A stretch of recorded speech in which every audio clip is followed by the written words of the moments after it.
ಇವತ್ತು press meet ಇಟ್ಟಂಥ ಉದ್ದೇಶ ಇತ್ತೀಚಿನ ದಿನಗಳಲ್ಲಿ ಏನಾಯಿತು, ಹೇಗಾಯಿತು, ಹೆಂಗಾಯಿತು ಎಲ್ಲರಿಗೂ ಗೊತ್ತಿರುತ್ತೆ. ಸಿನಿಮಾ ರಿಲೀಸ್ಗಿಂತ ಮುಂಚೆ ಒಳಗಡೆ ಹೋಗಿ ನಾನು ರಿಲೀಸ್ ಆಗೋ ವರ್ಷದೊಳಗಡೆ ಏನೇನು ಆಯಿತು ಅನ್ನೋದು ಹೊರಗಡೆ ಬಂದ ಮೇಲೆ ನನಗೆ ಗೊತ್ತಾಗಿದ್ದು. ಚಿಕ್ಕಪಟ್ಟು ನಾನು ಕೆಲವೆಲ್ಲ ಕ್ಷಮೆ ಕೇಳಿದ್ದೀನಿ. ಅದು ಎಲ್ಲೋ ಒಂದು ಕಡೆ ಒಬ್ರಿಗೆ ಗೊತ್ತಾಗಿರುತ್ತೆ, ಎಲ್ಲೋ ಅಂತ ಕುತ್ಕೊಂಡು ಮಾತಾಡಿದ್ದೀನಿ. ಬಟ್ ಕೆಲವರಿಗೆಲ್ಲ ಕ್ಲಾರಿಟಿ ಇರಲ್ಲ. ಒಂದೊಂದು ಸತಿ ಒಂದೊಂದು ಸ್ಟೇಟ್ಮೆಂಟ್ ಇದೆ ಅನ್ನೋ ಥರ ಇದೆ ಕೆಲವರಿಗೆ. ಅದಕ್ಕಾಗೆಲ್ಲ ಪೂರ್ತಿ ಒಂದು ಕ್ಲಾರಿಟಿ ಕೊಟ್ಟು ನಾಳೆಯಿಂದ ಒಂದು ಹೊಸ ಕೆಲಸನ ಸ್ಟಾರ್ಟ್ ಮಾಡಬೇಕು. ಮತ್ತೆ ಏನಾದ್ರು ದೊಡ್ಡವರೆಲ್ಲ ಆಶೀರ್ವಾದ ಮಾಡಿದರೆ ಮತ್ತೆ ಒಂದು ಸಿನಿಮಾನ ರಿಲೀಸ್ ಮಾಡ್ಸೋಕೆ ಒಂದು ಅವಕಾಶ ಸಿಗುತ್ತಾ ಅನ್ನೋದೊಂದು ಕೇಳ್ಕೊಳ್ಳೋಕ್ಕೋಸ್ಕರ ಒಂದು ಪ್ರೆಸ್ ಮೀಟ್ ಇಟ್ಟಿರೋದು. ಎಲ್ಲ ಆಡಿಯೋ ಕೇಳಿದ್ದೀರಾ ಅಂತ ಅಂದ್ಕೊಂಡಿದ್ದೀನಿ. ರಿಲೀಸ್ ಒಳಗಡೆ ಹೋದಾಗ ಒಂದು ಕೇಸ್ ಆಗುತ್ತೆ. ಅದಾದಮೇಲೆ ಒಂದು ಜನ ಎಲ್ಲ ಒಂದು ಸ್ವಲ್ಪ ಪ್ರೆಸ್ ಮಾಡ್ಕೊತಾರೆ. ಒಂದು 2 ದಿನ 3 ದಿನ ಒಂದು ಒಳ್ಳೆ ಕಲೆಕ್ಷನ್ ಆಗುತ್ತೆ. ಅದಾದಮೇಲೆ ಒಂದು ಸಿನಿಮಾ ಚೆನ್ನಾಗಾಗ್ತಿದೆಯಲ್ಲ ಅಂದ್ಬಿಟ್ಟು ಇನ್ನೊಂದು ಆಡಿಯೋ ಸ್ಟಾರ್ಟ್ ಆಗುತ್ತೆ. ನನ್ನಲ್ಲಿ ಒಂದು ಆಡಿಯೋ ವಿಡಿಯೋ ರೆಕಾರ್ಡ್ಗಳು ಮಾಡೋವಂಥ ಏನಾದ್ರು ತಲೆಯಲ್ಲಿ ಇದ್ದಿದ್ರೆ ನಾನು ಒಂದು 100 ಸಾಕ್ಷಿಗಳು ಹುಟ್ಟಾಗ್ತಿದ್ದೆ. ನಾನು ಆ ಥರ ಕಂಪ್ನಿಗಳು ಯಾವುದು ಓಪನ್ ಮಾಡಿಲ್ಲ. ನನಗೆ ಗೊತ್ತಿರೋದು ಒಂದೇ, ವ್ಯವಸಾಯ, ಒಂದು ಕಲೆ, ಎರಡನ್ನೇ ನಂಬ್ಕೊಂಡು ಬಂದಿರೋದು. ಇದುವರೆಗೂ ನನಗೆ ಬ್ಯಾಕ್ಗ್ರೌಂಡ್ ಅನ್ನೋದು ಏನೂ ಇಲ್ಲ. ಇಲ್ಲಿ ಏನು ಮಾತಾಡಿದ್ದೀನಿ, ಅವ್ರು 3 ಜನದ ಆಶೀರ್ವಾದ ತಗೊಂಡು ಹೋಗ್ಬೇಕು, ಅವ್ರ ಆಶೀರ್ವಾದ ತಗೊಂಡು ಬೆಳಿಬೇಕು ಅಂದ್ಕೊಂಡದ್ದನ್ನು ಈ ಏನು ಆಡಿಯೋ ಕಂಪ್ನಿ ಆಡಿಯೋದವ್ರು ಮಾಡಿದ್ದಾರೆ ಅವ್ರ ಜೊತೆ ಪೂರ್ತಿ ಹೇಳ್ಕೊಂಡಿದ್ದೀನಿ. ನನ್ನ ಕಷ್ಟ ಸುಖಗಳನ್ನೆಲ್ಲ 15 ದಿವಸಕ್ಕೆ ವಾರಕ್ಕೆ ಒಂದು ಜಗಳಗಳು ಆಗ್ತಾನೇ ಇದ್ದು, ಏನೇನೋ ಆಗ್ತಾನೆ ಇದ್ದು, ಮಧ್ಯ ಕಾಲಿಗೆಲ್ಲ ಬಿದ್ದು ಕೇಳ್ಕೊಂಡಿದ್ದೀನಿ. ಸಿನಿಮಾ ರಿಲೀಸ್ ಅನೌನ್ಸ್ ಆದಾಗ ಡೇಟು ದಿನ ಜಾಸ್ತಿ ಆಗ್ತಾನೇ ಹೋಗ್ತಾ ಇತ್ತು. ನಾನು ಯಾರಿಗೂ ಹೇಳ್ಕೊಂಡಿರಲಿಲ್ಲ. ಹೇಳ್ಕೊಂಡು ನಾನು ಏನಾದರೂ ನನ್ನ ಹೆಂಡತಿ ಕರ್ಕೊಂಡೋಗಿ ಏನಾದರೂ ಒಂದು ಕಂಪ್ಲೇಂಟ್ ಕೊಟ್ಟಿದ್ರೆ ಅದು ಬೇರೆ ಥರ ಆಗಿರೋದು. ಬಟ್ ಜನ ಸಿನಿಮಾ ಗಿಮಿಕ್ ಅಂತಾರೆ ಅಂದ್ಬಿಟ್ಟು ನಾನು ತುಂಬ ನಾನು ಇದುವರೆಗೂ ಯಾವ ಸ್ಟೇಷನ್ ಮೆಟ್ಲು ಓದ್ತಿಲ್ಲ, ಯಾವ ಕೋರ್ಟು ಕಚೇರಿ ಅಂತ ಓದ್ತಿಲ್ಲ.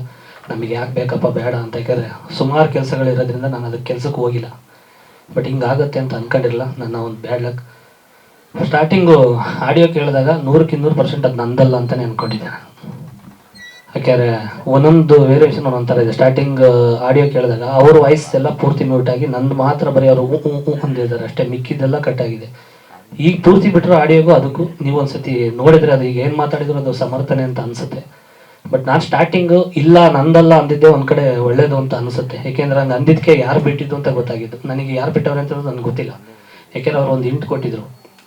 ಈ ಆಡಿಯೋ ನಾವು ನಿಮ್ಮ ಫ್ರೆಂಡ್ ಸರ್ಕಲಲ್ಲಿತ್ತು, 50,000 ಕೊಟ್ಟು ತೊಗೊಂಬಂದಿದ್ದೀವಿ, 50,000 ಕೊಟ್ಟು ಡಿಲೀಟ್ ಮಾಡಿಸಿದ್ದೀವಿ, ಅದೊಂದು ಬಿಟ್ಟರೆ ಸಾಕು ಇಡೀ ಕರ್ನಾಟಕ ಜನತೆ ನೀವು ಹೊಡಿತಾರೆ. ಹಂಗೆ ಅಷ್ಟೊಂದು ದ್ವೇಷ ಯಾಕೆ? ಇಷ್ಟೊಂದು ದ್ವೇಷ ಮಾಡೋ ಬದಲು ಒಂದಿಷ್ಟು ವಿಷಯ ಕೊಟ್ಬಿಟ್ಟಿದ್ರೆ ಚೆನ್ನಾಗಿರೋದೇನೋ ಅಂತ ಅನಿಸುತ್ತೆ. ಬಟ್ ಅವ್ರು ಕೊಟ್ಟಿರೋ ಕೇಸ್ ಏನು, ಅವ್ರು ಹೋರಾಡ್ತಾರೆ, ಯಾವುದು ಆಡಿಯೋ ಬಗ್ಗೆ ಹೋರಾಡ್ತಾ ಇದ್ದಾರೆ ಏನಕ್ಕೆ ಅಂತ ಗೊತ್ತಿಲ್ಲ. ಬಟ್ ನನಗೆ ಅದು ಕೇಸ್ ಬಗ್ಗೆ ನಾನೇನು ತಲೆ ಕೆಡಿಸ್ಕೊತಿಲ್ಲ. ಅದು ಕಾನೂನಿದೆ, ಅದೇನಾಗಬೇಕು ಅದಾಗ್ತಿದೆ. ಬಟ್ ಈ 3 ಜನ ಮೇಯ್ನ್ ಇವ್ರ ಹತ್ರ ಏನು ಹೇಳ್ಕೊಂಡಿದ್ದೆ, ಮನೆಗೆ 2-3 ದಿನ ಕಂಟಿನ್ಯೂ ನಮಗೆ ಜಗಳಗಳು ಆಗ್ತಾನೆ ಇತ್ತು. ಅದರಲ್ಲಿ ಒಬ್ರದ್ದು ಹುಡುಗಂದು ಒಂದು ವಾಯ್ಸ್ ಬರುತ್ತೆ, ಅಲೋಕ್ ಅಂತ. ಅವನು ಹೆವಿ ಟ್ಯಾಲೆಂಟೆಡ್. ಅವನು ಟೋಟಲ್ ಒಂದು 69 ರೆಕಾರ್ಡ್ ಮಾಡಿವನೆ. ನನಗೆ ರೆಕಾರ್ಡ್ ಮಾಡೋ ಬುದ್ಧಿ 1% ಇಲ್ಲ. ನನ್ನ ಮೊಬೈಲ್ ಇವಾಗಲೂ ಕೊಡ್ತೀನಿ, ಒಂದು ರೆಕಾರ್ಡು ಇಲ್ಲ ನನ್ನ ಹತ್ರ. ಪ್ರತಿ ಒಂದು ದಿವಸ ಮೊಬೈಲ್ನೂ ಕತ್ಕೊಂಡು ಹೋಗಿದ್ದಾನೆ. ಮೇ ಬಿ ಮೊಬೈಲ್ ಕತ್ಕೊಂಡು ಹೋಗಿದ್ದೇನೋ, ಮೇ ಬಿ ಅವರವರ ಚಾಟ್ ಮಾಡ್ಕೊಂಡು ಸ್ಕ್ರೀನ್ಶಾಟ್ ಏನೋ ತಗೊಂಡವ್ರೆ ಅನ್ನೋದು ನನಗೆ ಈಗ ಗೊತ್ತಾಗ್ತಿದೆ. ಆ ಸ್ಕ್ರೀನ್ಶಾಟ್ ಕೆಲವೆಲ್ಲ ಮೆಸೇಜ್ಗಳು ಅವರವರೇ ಮಾಡ್ಕೊಂಡು ತಗೊಂಡು ವಾಟ್ಸಪ್ ಕಳಿಸ್ಬಿಟ್ಟು ಕ್ಲಿಯರ್ ಚಾಟ್ ಹೊಡೆದವ್ರಂತೆ. ಅದು ನನಗೆ ಗೊತ್ತಿಲ್ಲ. ಈ ಆಡಿಯೋ ಮನೆಗೆ ಒಂದು ದಿವಸ ಜಗಳಾಡಿ ಮತ್ತೆ ಬೆಳಿಗ್ಗೆ ಹೋದಾಗ ಬೆಳಿಗ್ಗೆ ಫೋನ್ ಮಾಡಿದರು, ಜಗಳಾಡಲ್ಲ ಇನ್ಮೇಲೆ ಹೊಡೆದಾಡಲ್ಲ ಅಂತ. ಆಯಿತು, ಸಂಜೆ ಒಂದಾಗೋಣ ಚೆನ್ನಾಗಿರೋಣ ಅಂತಲೇ ಕರೆದಿದ್ದವರು. ಅವ್ರಿಗೆ ಹೇಳ್ತಾರೆ CCTV ಫುಟೇಜು ಅದೇನೋ ಹೇಳ್ತಾರೆ, ನನಗೆ ಗೊತ್ತಿಲ್ಲ. ಅವರಿಗೆಲ್ಲ ಅದೇ ಕೆಲಸ ಆಗಿರೋದ್ರಿಂದ ಎಲ್ಲ ಗೊತ್ತು ಅವ್ರಿಗೆ.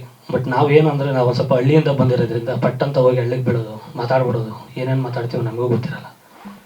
ಅವ್ರ ಹತ್ರ ಏನು ನಾನೇನು ಇದುವರೆಗೂ ನಮ್ಮ ಫ್ರೆಂಡ್ ಸರ್ಕಲ್ ಎಲ್ಲ ಕೇಳೋದಷ್ಟೇ. ಯಾವತ್ತೂ ಒಂಚೂರು ಕುಡ್ದಿರೋದವ್ನು ಹೆಂಗೆ ಕುಡ್ದೆ, ಅಲ್ಲಿ ಹೆಂಗೆ ಕುಡ್ದೆ, ಏನೋ ನಾವು ಪಾರ್ಟಿ ಕೂತ್ಕೊಂಡಾಗ ಅದು ಕುಡಿತೀನಿ, ಜ್ಯೂಸ್ ಕುಡಿತೀನಿ ಅಂತಿದ್ದವನು ಅದು ಹೆಂಗೆ ಕುಡ್ದೆ ಅಂತ ಕೇಳಿದೆ. ನಾನು ಪ್ರತಿಯೊಂದು ಎಣ್ಣೆ ಕುಡಿದಿರೋದು ಅವರ ಜೊತೆಯಲ್ಲಿದ್ದಾಗಲೇ 3 ದಿವಸ. ನಾನು ಪೂರ್ತಿ ಡಯಟ್ ಇದ್ದವನು. ಸಿನಿಮಾಗೋಸ್ಕರ ತುಂಬ ಅಂದರೆ ತುಂಬ. ನಮ್ಮ ತಾಯಿ ಐಸೋಡಲ್ಲಿದ್ದಾಗಲೂ ಕೂಡ ಜಿಮ್ಗೆ ಹೋಗಿದ್ದೀನಿ ಹಾಸನದಲ್ಲಿ. ನನ್ನ ಹೆಂಡತಿ ಉಳಿಯೋದೇ ಇಲ್ಲ ಅನ್ನೋ ಟೈಮಲ್ಲಿ ಒಂದು 6 ತಿಂಗಳಲ್ಲಿ ಮೈಸೂರಲ್ಲಿದ್ದಾಗ ಅಲ್ಲೂ ಕೂಡ ಜಿಮ್ ಹುಡ್ಕೊಂಡು ಹೋಗಿದ್ದೀನಿ. ಎಲ್ಲರೂ ಕೇಳೋರು, ಐಸೋಡಲ್ಲಿ ಇಟ್ಕೊಂಡು ನೀನು ಜಿಮ್ಗಿಲ್ಲ ಸರ್, ಸಿನಿಮಾ ಶೂಟಿಂಗ್ ಸ್ಟಾರ್ಟ್ ಆಗ್ತಿದೆ, ಚೆನ್ನಾಗಿ ಕಾಣ್ಬೋದು. ನಾನು ಇಷ್ಟು ಶ್ರಮ ವಹಿಸ್ತವನು, ನನ್ನ ಗುಂಡಿ ನಾನು ತೋಡ್ಕೊಳ್ಳಲ್ಲ. ಇವ್ರಿಗೆ ಏನು ನನ್ನ ಎಣ್ಣೆ ಕುಡಿ ಜೊತೆಲಿ ಕೂತ್ಕೊಂಡಾಗ ಮಾತಾಡಿದ್ದು ಈ ಅಲೋಕನನ್ನು ಲೇಡೀಸ್ ಇಬ್ಬರು ಸೇರ್ಕೊಂಡು ಮಾತಾಡ್ಬೇಕಾದ್ರೆ ನಾನು ತುಂಬ ಖುಷಿ ವಿಚಾರಗಳನ್ನ ಹೇಳ್ಕೊಂಡಿದ್ದೆ. ನಾನು ಶಿವಣ್ಣ ಅವರ ಟೈಟ್ಲು ಸಿಕ್ಕಿದ್ದು, ನಾನು ಯಾವ್ರು ಮೀಟ್ ಮಾಡಿಸ್ತೀನಿ ಅಂದರೆ ಯೋಗರಾಜ್ ಭಟ್ರು ಸರ್ ಹೇಳಿದ್ದಾರೆ, ನಮ್ಮ ಟ್ರೈಲರ್ ಲಾಂಚ್ ಮಾಡಿಸ್ತೀನಿ ಅಂತ ಹೇಳಿದ್ದಾರೆ, ಇದನ್ನು ಹೇಳಿದ್ದಾರೆ, ಅವ್ರ ಕೈಲಿ ಮಾಡಿಸ್ತೀನಿ, 2ನೇ ವಾರಕ್ಕೆ ನಾನು ಕರೆಸ್ತೀನಿ ಅಂತ ಹೇಳಿ ಶಿವಣ್ಣ ಅವ್ರಿಗೆ ಸಿನಿಮಾ ತೋರಿಸ್ತೀನಿ ಅಂತಲೂ ಹೇಳಿದ್ದೀನಿ. ದರ್ಶನ್ ಸರ್ದು ಅವತ್ತಿನ 1-2 ವಾರ ಹಿಂದೆ ಮುಂದೆ ದರ್ಶನ್ ಪುಟಾಣೆ ಸರ್ ಹತ್ರ ಮಾತಾಡ್ಕೊ ಬಂದಿದ್ದೆ. ಸರ್ ಒಂದೇ ಒಂದು ಬೈಟ್ಸ್ ಕೊಡಿ ದರ್ಶನ್ ಸರ್ ಕೈಗೆ, ಒಂದೇ ಒಂದು ಬೈಟ್ಸ್ ಕೊಡಿಸಿ ಪ್ಲೀಸ್ ಸರ್ ಅಂತ ಹೇಳಿ ಅದೆಲ್ಲ ಇವ್ರ ಹತ್ರ ಚರ್ಚೆ ಮಾಡಿದ್ದೆ ಅವತ್ತಿನ ದಿವಸ. ಅದೇನು ರಾತ್ರಿ ನಡೆಯುತ್ತೆ ಅವತ್ತಿನ ದಿವಸ. ಧ್ರುವಣ್ಣವ್ರ ಬಗ್ಗೆ ಪ್ರತಿಯೊಂದು ಗೊತ್ತಿತ್ತು ಅವರಿಗೆ. ಪೋಸ್ಟರ್ ಲಾಂಚ್ ಮಾಡಿದ್ದು ತುಂಬ ರೀಚ್ ಆಗಿದೆ. ಅವ್ರ ಫ್ಯಾನ್ಸ್ ಪೇಜಲ್ಲೆಲ್ಲ ಒಂದು ಎಲ್ಲ ಕಡೆ ಹಾಕಿದ್ದಾರೆ ನಮ್ದೆಲ್ಲ ಸಿನಿಮಾ ಪ್ರಮೋಷನ್. ಸಿನಿಮಾನು ನೋಡ್ತೀನಿ ಅಂತಲೂ ಕೂಡ ಹೇಳಿದರು. ಇಷ್ಟೆಲ್ಲ ಒಂದು ಖುಷಿ ವಿಚಾರ ಹಂಚ್ಕೊಂಡಿದ್ದು ಅಷ್ಟೇ. ಅದು ಮುಗಿದ ಮೇಲೆ ಡ್ರಿಂಕ್ಸ್ ಅಷ್ಟು ಅವರೇ ಕೊಟ್ಟಿದ್ದು ಅವ್ರ ಮನೇಲೇ ಕೊಟ್ಟಿದ್ದು. ಅದು ಲೇಬಲು ಇರಲಿಲ್ಲ, ಏನೂ ಇರಲಿಲ್ಲ. ನನಗೆ ಏನು ಹೇಳಿದ್ರು ಅಷ್ಟು ದಡ್ಡನಾಗೋರು ಏನು ಅಂತ ಅನ್ಬೋದು. ನಾನು ಹೇಳ್ತಾ ಇದ್ದೀನಿ ಅದ್ರಲ್ಲಿ ಏನೂ ಲೇಬಲ್ ಇರಲಿಲ್ಲ. ಅವನೇ ತಂದು ಕೊಟ್ಟಿದ್ದ ಲೋಕನೋ ಏನಿದ್ದಾನೆ ಅವನೇ ತಂದು ಕೊಟ್ಟಿದ್ದ. ಇವರಿಬ್ಬರಿಗೆ ಒಬ್ಬರು ಲೇಡೀಸ್ ಇದ್ದಾರೆ. ಅವರು ಅದು ನಾನು ಒಂದು ಅಡ್ರೆಸ್ ಇಟ್ಟಿದ್ದೀನಿ, ಅದು ಹೇಳೋದು ಬೇಡ. ಅವ್ರು ಇನ್ನೂ ಬೆಳಕಿಗೆ ಬಂದಿಲ್ಲ, ಆರಾಮಾಗಿ ಗಂಡ ಮಗು ಜೊತೆ ಚೆನ್ನಾಗಿದ್ದಾರೆ. ಅತಿ ಶೀಘ್ರದಲ್ಲಿ ಅವ್ರು ಆಚೆಗೆ ಬರ್ತಾರೆ. ಈಗ ಇವರಿಬ್ರು ಏನು ಮಾಡಿದ್ರು, ಒಂದು 10-10:30 ಸ್ಟಾರ್ಟ್ ಮಾಡಿದ್ದು ಅಷ್ಟೇ. ಅದ್ರ ಮುಂಚೆ ನಾನು ಇವ್ರು 3 ಜನ ಏನು ಹೊಗಳಿದೆ, ಆಗ ಇವರು ಒಂದಿಷ್ಟು ನೆಗೆಟಿವ್ ಮಾತಾಡಿದ್ದಾರೆ. ನೆಗೆಟಿವ್ ವಾ ನಿನ್ನ ಮುಂದೆ ಗುರು ಇವೆಲ್ಲ ಹೇಳಿದ್ದಾರೆ, ಟಾಪ್ ಎಕ್ಸಿದ್ದಾರೆ. ಬಟ್ ನಾನು ಏನು ರಿಯಾಕ್ಟ್ ಮಾಡಿಲ್ಲ, ಅದೆಲ್ಲ ರೆಕಾರ್ಡ್ ಮಾಡಿಲ್ಲ. ಇದಾದಮೇಲೆ ಸ್ಟಾರ್ಟ್ ಆಗಿದ್ದಷ್ಟೇ. ನನಗೆ 1% ನೆನಪಿಲ್ಲ. ಯಾಕೆಂದರೆ ಅವನು ಬರೀ ಡ್ರಿಂಕ್ಸ್ ಮಾಡಿಸಿದ್ನು.